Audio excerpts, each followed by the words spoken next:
Hey everybody, Chad Wesley Smith here, bringing you part 2 in our series, Pillars of Great Bench Technique. If you haven't checked out part 1, covering foot position and foot pressure, make sure to do so. Today we are going to be addressing upper back position and how to lock the upper back in for a great setup. I am joined by IPF World Champion, IPF World Record Holder, 3-time USAPL Champion and American Record Holder in the bench, deadlift, and total.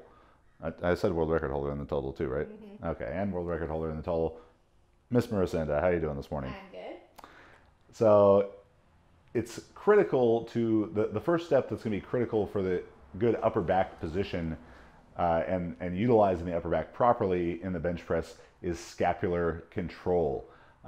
Demonstrating scapular control is not only going to be critical to maximizing how much weight you can lift, but also prolonging, creating longevity in the bench press by keeping your shoulder healthy. If you can't properly retract and depress the shoulder blades, and benching with a flat back and the shoulder is not going to be stabilized, it's going to lead to shoulder pain and possibly injury at some point.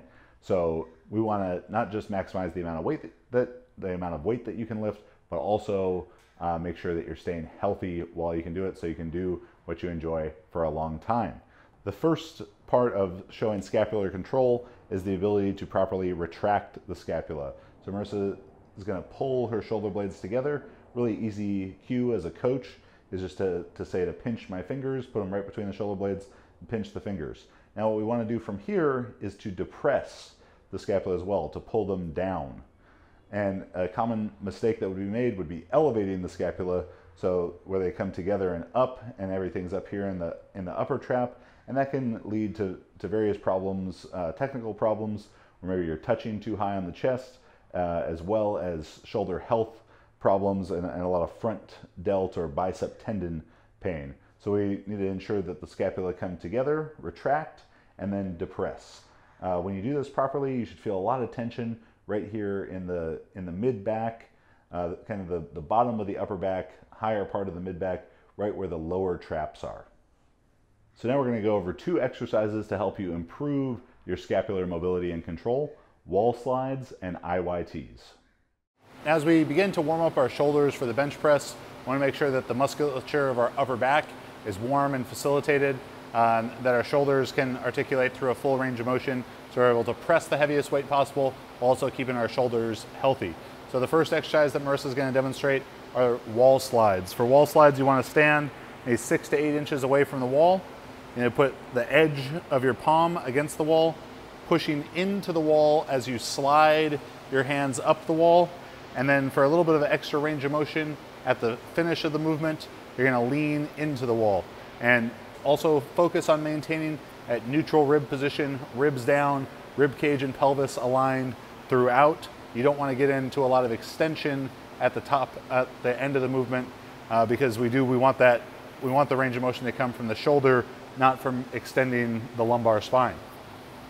The next part of our bench press warm-up is a drill called IYTs. For IYTs, you're going to lay prone on an inclined bench, letting the arms hang down, and we're just going to make these letters with the arms. So first, I, straight out in front of the body. You can either go thumbs up or palms down, whatever is more comfortable to you there.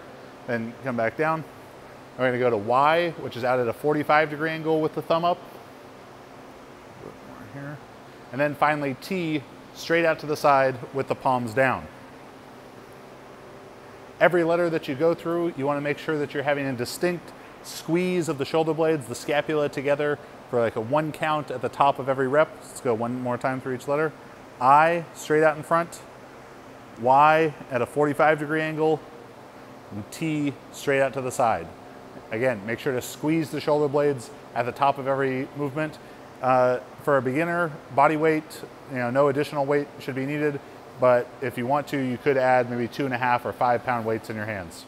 So now that you've improved your scapular mobility and control with the wall slides and IYTs, now we can look at how the upper back's really going to act as you set up and ways to improve its tightness through the setup. So optimal bench position is going to allow the athlete to be as high on their traps as possible. So as Marissa sets up here, this is a really good drill to do things with.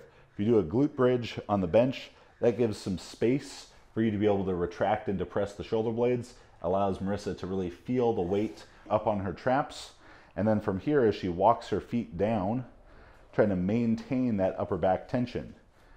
Getting whole foot pressure, knee below the hip, just like we talked about in part 1 of the video. And notice how she uses the rack. This is, kind of like a bit of a pro tip here, to use the rack to push your shoulders slightly towards your butt a little bit more. And you can see, kind of do that move again, like to walk your scapula into place as she sets right scapula, left scapula, and walks her shoulder blades down the bench to ensure a tighter, more locked in position. Once she's achieved this position and unracks the bar, whether you're doing a self handoff or taking a handoff, it's critical to bring the bar just out. You don't want to bring it up and out, as bringing the bar up and out would likely cause her to lose that great tight upper back position. And from this point, the weight is really going to be locking that down into position. So keeping as high on your traps as possible, keeping the chest as high as possible throughout the lift, scapula retracted and depressed. And again, as we mentioned from part 1 in this series, great pressure through the whole foot with the knee below the hip. All right, so that is the upper back position for the bench press. Again, we're looking for retracted and depressed scapula. Very good drill is to do a glute bridge on the bench so you can really feel the weight in your traps. An optimal setup is going to have you feeling 100% in your traps and your glutes, maybe very light in the glutes, or just a small part of the glutes touching. But when you do that glute bridge, it allows you to feel the weight on your traps and then walk your feet down in a position while maintaining that pressure. Then you can use the rack for a bit of bracing as you walk your scapula down towards your hips for an even tighter position. Try the drills, wall slides, and IYTs to improve scapular mobility and control, and then you'll be having a great looking bench setup like Marissa, and everyone on the internet can tell you that you're cheating. So this is part 2 in our series of Pillars of Great Bench Technique. Make sure you check out part 1, subscribe to the channel, and look for the upcoming 3 more parts. Get expert program design, video analysis, and guidance for powerlifting and weightlifting, whether you're a beginner, intermediate, or advanced athlete, through Team Juggernaut's online coaching. Click Learn More to sign up.